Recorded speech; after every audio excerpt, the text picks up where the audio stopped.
do pastor Orlando, que vem aqui. Ele atendeu o nosso convite para estar conosco. Ele é conhecido, várias funções exerceu na denominação, e em função disso ele é presidente emérito da Convenção do Estado, da Convenção Batista Brasileira, mas tirando os títulos, ele é um servo de Deus, é um pregador e um portador da mensagem. E é nesse espírito que nós estaremos ouvindo. O pastor Orlando está morando atualmente em Atibaia, e nós queremos agradecer a vida do irmão Davi Araújo, que cuidou do transporte e trouxe ele para estar conosco nessa manhã. Pastor Orlando, que Deus o abençoe. Nesse momento nós estamos com os corações e as mentes abertas, na dependência do Espírito, para ouvir a mensagem que Deus tem para nós através do irmão. Amém. Meus irmãos, a Covid-19 obrigou os pastores também a serem mascarados. Mas eu tenho de tirar a máscara para falar com os irmãos, para olhar metade do seu rosto, os seus olhos, sua cabeleira ou a falta dela. Aqui estamos para louvar o nome do Senhor. Eu quero, primeiramente, cumprimentar a igreja pela maneira como foi feita a despedida do pastor Marcos Antônio Pérez, num culto lindo que vi com a minha esposa depois, em gravação. Eu quero cumprimentar os irmãos pela maneira carinhosa com que trataram o seu pastor na sua despedida. Naturalmente, estando agora a interceder por ele, para que ele seja uma bênção na igreja de que veio, a Igreja Evangélica Batista em Vila Antonieta. E sabendo que Deus proverá um novo obreiro para esta igreja, porque Ele é o Senhor da igreja, é o cabeça da igreja. E Ele, subindo aos céus, deu dons aos homens, e entre esses dons, pastores e mestres. Que Deus abençoe a Igreja Batista, primeira Igreja Batista do Brás. Eu quero pedir à mídia que encontre e projete Efésios capítulo 3, de 10 a 21, se for possível, na Bíblia Sagrada Almeida, século 21, será melhor. É a versão que eu vou empregar, Almeida, século 21. Se não, os irmãos podem oferecer o texto em outra versão. Eu não tenho aversão a nenhuma versão. Eu acho que as diversas versões são importantes para a compreensão da palavra. Versões mais antigas eram muito eruditas, com palavras muito difíceis às vezes. Então, há necessidade de novas versões para que as novas gerações vão entendendo as Escrituras. A tradução da Bíblia é muito importante para que todos tenham acesso ao seu texto. Hoje eu vou tratar de um tema de que tratei já em algumas ocasiões, em algumas igrejas. Um tema diferente, um tema inusitado, mas uma das metáforas ou figuras da igreja que eu quero trazer, não necessariamente presente nas Escrituras. Já encontraram Efésios 3, 10 a 21? Se encontraram, vamos acompanhar a leitura, por amor aos espectadores, por aqueles que estão acompanhando de casa. Não vamos fazer uma leitura alternada. Eu vou ler e os irmãos vão acompanhar. E vou ler na versão que os irmãos aqui oferecem. A intenção dessa graça era que agora, mediante a igreja, a multiforme sabedoria de Deus se tornasse conhecida dos poderes e autoridades nas regiões celestiais. Eu vou ler de outra maneira este texto. Pode voltar ao começo, ao versículo 10. A intenção dessa graça era que agora, mediante a primeira igreja batista do Brás, a multiforme sabedoria de Deus se tornasse conhecida dos poderes e autoridades nas regiões celestiais. De acordo com o eterno plano que Ele realizou em Cristo Jesus, nosso Senhor, por intermédio de quem temos livre acesso a Deus em confiança pela fé nele. Portanto, peço a vocês que não desanimem por causa das minhas tribulações, diz Paulo, em seu favor, pois elas são uma grande glória para vocês. Por essa razão, ajoelho-me diante do Pai, do qual recebe o nome toda a família nos céus e na terra. Oro para que, com as suas gloriosas riquezas, Ele os fortaleça no íntimo de seu ser, com poder, por meio de seu Espírito, para que Cristo habite no coração de vocês, mediante a fé.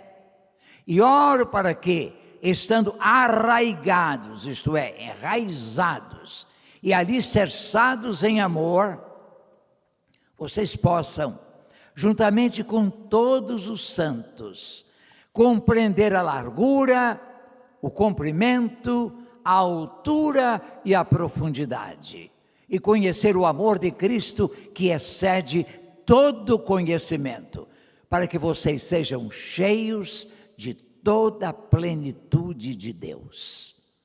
Há aquele que é capaz de fazer infinitamente mais do que tudo o que pedimos ou pensamos, de acordo com o seu poder que atua em nós.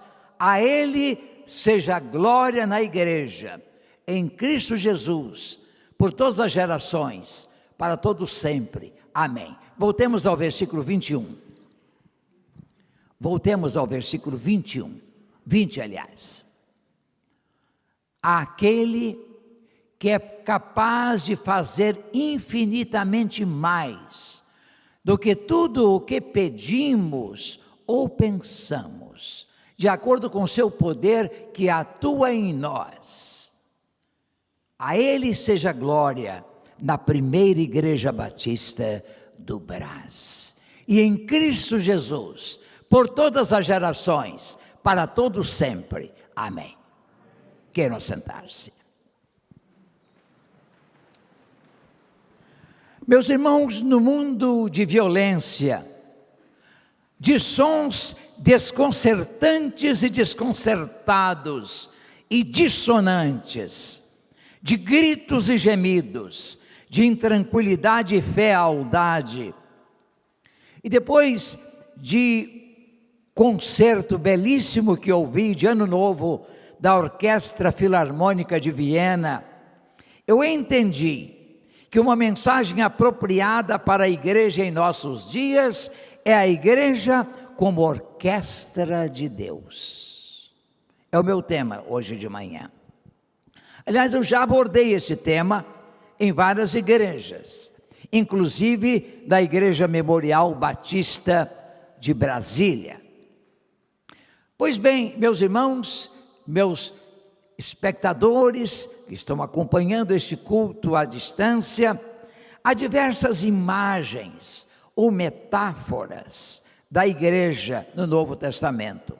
Ela é a vida como templo ou edifício, como lavoura, como família, como coluna e baluarte da verdade, como noiva, como corpo de Cristo. Quero, entretanto, lembrar mais uma vez, e mais uma, que não está no Novo Testamento, mas que pode ajudar-nos a compreender a natureza mesma, o quid proprium da Igreja de Jesus Cristo. É a igreja como orquestra de Deus. Se Paulo vivesse hoje, acrescentaria essa imagem às outras que eu referi. Que é uma orquestra? Originalmente, orquestra era o espaço entre o palco e os espectadores, no teatro antigo. Ao passo que hoje a orquestra constitui conjunto de instrumentos de corda, madeira, metal ou só de cordas que simultaneamente reproduzem uma partitura. Onde nasceu a orquestra? Onde começou a orquestra? Foi em Veneza, em 1600 de nossa era, portanto, há mais de 400 anos. A primeira vez que se apresentou uma orquestra foi em 1607, e foi apresentada a ópera Orfeu de Monteverdi, acompanhada de orquestra de 36 instrumentistas.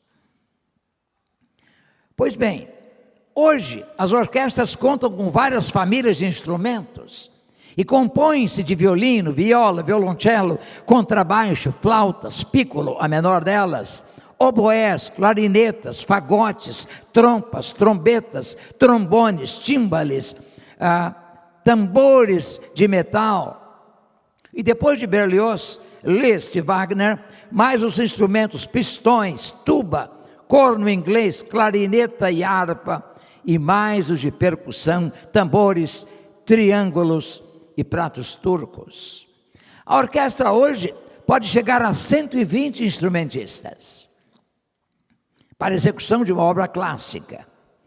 À frente da orquestra encontra-se um maestro que cuida do ensaio e da qualidade de cada instrumento e do conjunto, de modo a este produzir os mais belos sons e mais fiéis interpretações de grandes obras musicais.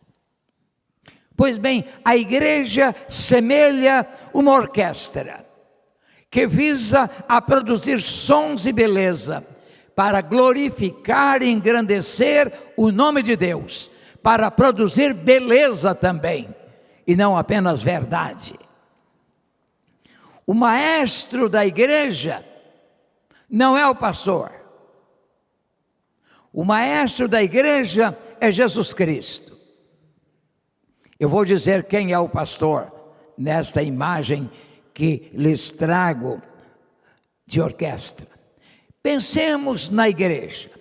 Pensamos nesta igreja mais que centenária, como orquestra. Em primeiro lugar, o Deus triuno, Deus Pai, Deus Filho e Deus Espírito Santo, é quem escolhe os músicos e compõe a orquestra. Nós não estamos aqui por acaso, nós fomos escolhidos. Não houve uma seleção por mérito, porque alguns membros da orquestra eram muito ruinzinhos, mas o Senhor costuma usar todos os instrumentos. Vejam que Jesus disse: não escolhestes vós a mim, mas eu vos escolhi a vós, para que vades e deis fruto, e o vosso fruto permaneça. Como diz Paulo aos Efésios no início desta carta, em que a igreja é contemplada do ponto de vista de Deus, nós fomos eleitos nele, Jesus, antes da fundação do mundo. Fomos escolhidos para produzir santidade, para produzir beleza. Alguém já disse que não fomos chamados para a felicidade, mas para a santificação, para sermos santos. E sendo santos, e empregando os dons com que o Senhor nos agraciou, nós produzimos beleza, nós produzimos louvor, nós glorificamos o nome do Senhor. Deus, então, o Senhor, concede dons diversos, instrumentos diversos, funções diversas, mas Ele quer unidade. Ouvindo a Orquestra Filarmônica de Viena, no concerto do Ano Novo, eu fechei os olhos, durou quase 2 horas, transmitido naturalmente em gravação pela TV Cultura. Eu fechava os olhos, que perfeita unidade, que coisa linda, instrumentos tão diferentes, grandes, pequenos, mas todos usados com maestria. A igreja, meus irmãos, da primeira igreja batista do Brás, irmãos que são ao alcance desta mensagem, a igreja como orquestra existe para produzir boa música, que glorifique a Deus, mas que também impacte o mundo. Nossa vida há de ser canção, nossa vida há de ser som, nossa vida há de ser beleza, impactante. Seu papel não é meramente exibição de talento. Não buscamos aplausos humanos, mas queremos contemplar o rosto do Maestro e vê-lo feliz pelo nosso desempenho. Nosso Maestro é Jesus. Os irmãos não precisaram, embora tivessem cantado tão bem nesta manhã, o coro masculino da primeira igreja batista do Brás, não receberam aplausos deste auditório, mas certamente o olhar de Deus, feliz com a música que foi apresentada. E com esse medley tão bonito de hinos de nossa Indódia, como fomos inspirados pela música desta manhã. Sim, meus irmãos, seu papel então é esse, o da igreja, mas para que a igreja seja uma orquestra abençoada a embelezar o mundo, num mundo tão feio, há necessidade de dedicação, há necessidade de ensaios, há necessidade de trabalho diligente, em exercícios solitários e de conjunto. Cada instrumento podendo ou tentando produzir o melhor, e depois ele no conjunto, de modo a que haja unidade e beleza. Todos devem saber música. Já pensaram, um músico e não saiba música, que toque de cor?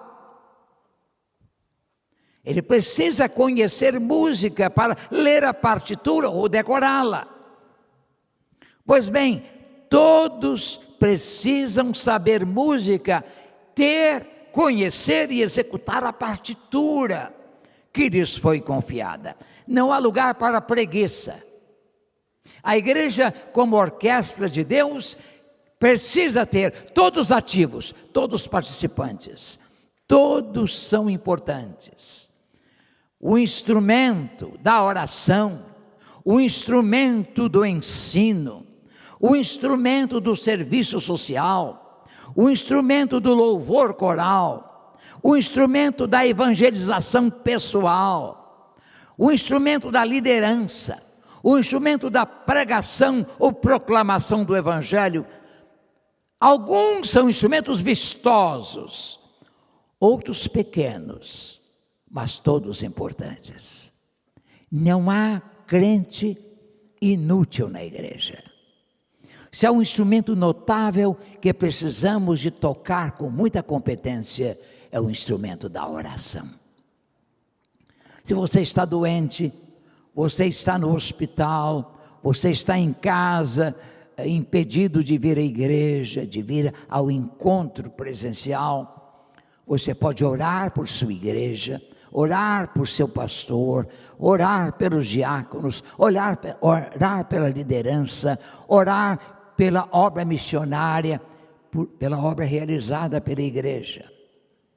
Todos precisam aplicar-se a essa música que é ensaiada, vai ser executada. Ninguém deve omitir-se. Uma experiência notável de Toscanini com orquestra numa cidade europeia, quando ensaiava uma peça musical. Ele está ensaiando a orquestra e percebeu, porque o maestro percebe que o instrumento não estava tocando. O segundo violino.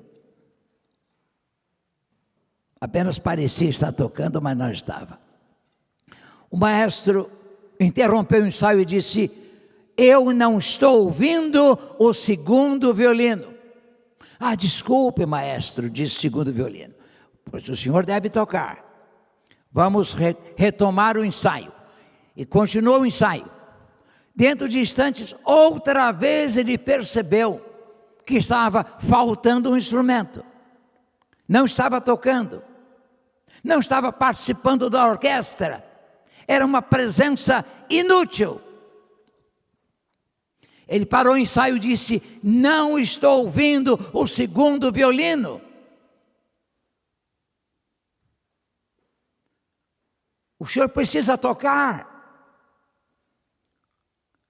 O segundo violino respondeu para a Toscanini: sabe, maestro, eu odeio esta música. Era Semíramis. Eu odeio. Se você odeia o Evangelho, se você odeia a mensagem cristã, realmente você não pode fazer parte da orquestra. Ou então deve voltar a apreciar a orquestra e dedicar o seu instrumento e a sua vida para abençoar as pessoas. A igreja, meus amigos, meus irmãos, requer esta participação. Alguns instrumentos, então, são vistosos, são visíveis, não é? Mas outros são pequenos. O menor instrumento de uma orquestra é o pícolo, uma flauta pequena. Mas precisa de ser tocado esse instrumento. Toda a atenção da orquestra deve estar voltada para o maestro, do coro também. Eu percebi nos gestos do maestro, nesta manhã, que ele dizia que estivesse com os olhos abertos, olhando para ele ou para a partitura, com muita atenção. Os gestos são compreendidos pelo coro. É preciso que nós olhemos para Jesus, que Ele que dá ordem para que toquemos na hora certa e participemos da sua orquestra. Toda a atenção deve ser voltada para o maestro. Dele vem o comando, vem a direção, vem a unidade, vem a harmonia. Depois da bagunça dos primeiros momentos. Vocês já viram como é um concerto? No começo há um barulho, todo mundo tocando. A gente até fica desconfiado que a orquestra não vai tocar bem. É o ensaio, que é conduzido por dois instrumentos, não é? O primeiro violino e o oboé.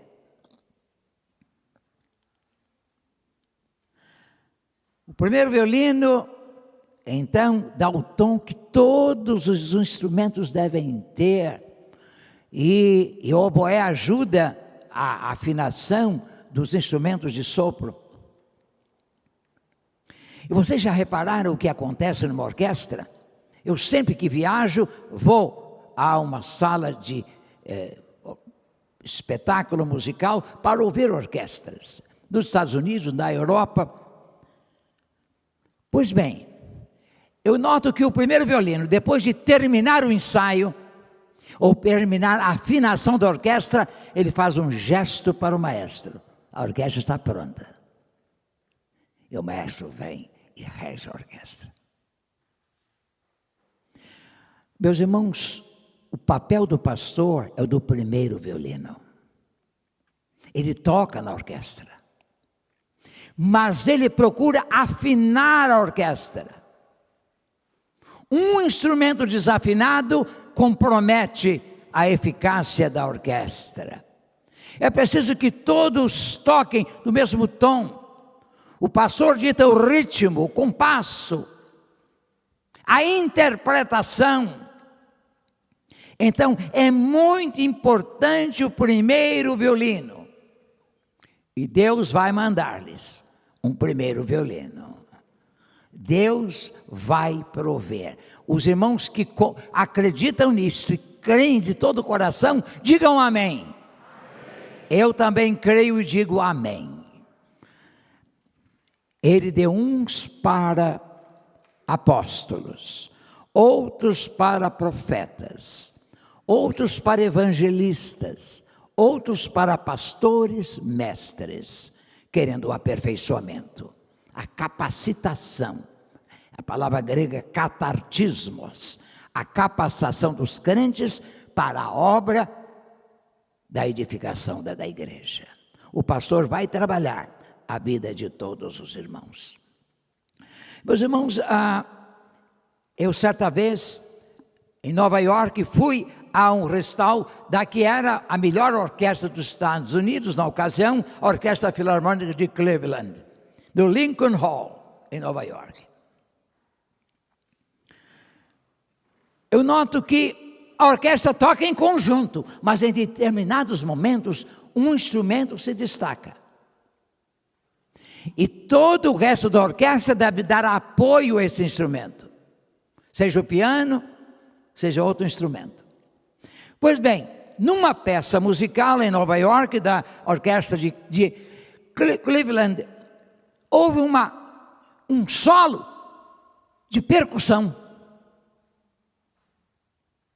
Eu nunca tinha visto isso.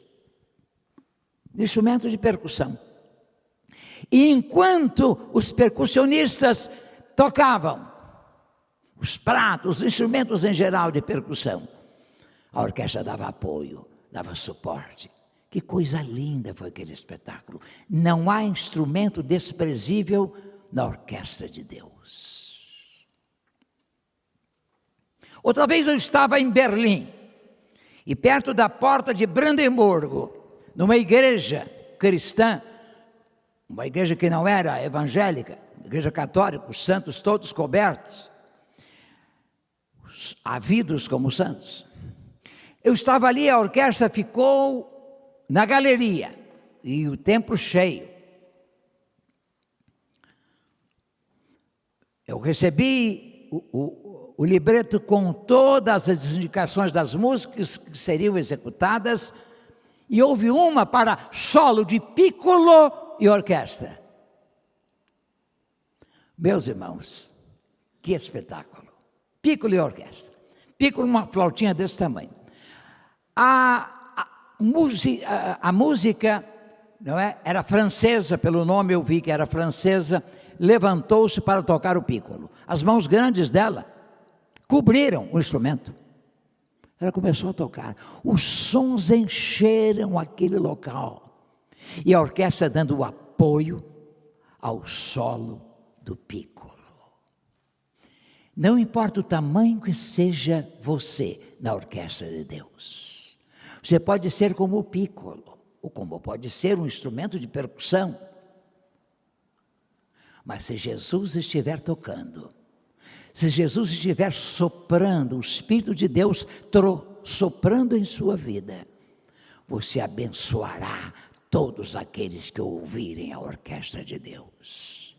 Mas seu instrumento tem que ser tocado no trabalho, tem que ser tocado na família. Você tem de abençoar o mundo com a sua música. O maestro é quem vai então aferir a qualidade de cada instrumento e o desempenho de cada um. Eu vejo a alegria com que alguns maestros terminam o concerto, o sorriso deles. Vocês já repararam que ele cumprimenta o primeiro violino? Porque o primeiro violino afinou a orquestra. Meus irmãos, o pastor faz parte da orquestra. Vocês vão sentir falta do primeiro violino. A orquestra naturalmente está bem afinada e vai abençoar São Paulo, vai abençoar o Brasil, vai abençoar o mundo, perfeitamente afinada com a Convenção Batista Brasileira, como vimos hoje na recitação da divisa, do texto, o tema da convenção do ano de 2022, certamente esta igreja será uma bênção. Você é um instrumento grande, você é um contrabaixo, você é um instrumento pequeno, é um piccolo, não importa, atue na orquestra de Deus com alegria. Eu fiquei impressionado com aquela apresentação lá em Berlim. Não importa o instrumento que você é. O que importa é quem toca esse instrumento. E o Senhor está tocando através de sua vida. Uma vez foi anunciado um recital de violino em Nova York, um violino Stradivarius, de $5 milhões, um dos mais antigos Stradivarius. Em Cremona, nasceu Stradivarius, não é? E os violinos da marca Stradivarius são os mais famosos e caros. Foi anunciado o recital, a casa de espetáculo estava cheia, e o violinista então foi apresentado, tomou um instrumento e começou a tocar. Foi um recital maravilhoso, tocou 5 músicas. Foi a primeira parte. Encerrada a primeira parte do recital, ele se recolheu para descansar, preparando-se para a segunda parte. Quando ele voltou para a segunda parte, veio com o violino, quebrou o violino contra a cadeira. E disse, esse violino não era o Stradivarius. Stradivarius é esse aqui. Foi lá e pegou o verdadeiro. Mas ele havia sido aplaudido delirantemente com o instrumento anterior. Não importa se você é um Stradivarius ou um violino feito aí em uma fábrica brasileira. O que importa é quem toca a sua vida. Quando o Espírito de Deus nos usa, Ele produz as mais belas músicas, os mais belos sons, e as pessoas são abençoadas.